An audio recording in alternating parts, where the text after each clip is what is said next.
শহর থেকে গ্রামে আসলে কি গ্রামে খাবার পাওয়া যায় একটু শুনতে চাই আপনার মুখে।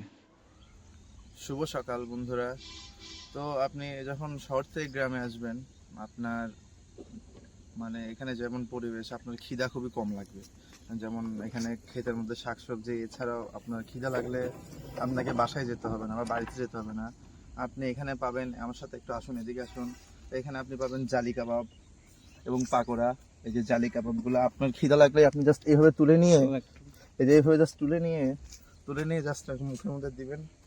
অন্যরকম একটা পাকোড়া বা জালি কাবাব আপনি যাই বলেন না কেন, এটা খুবই মজার একটা বিষয়।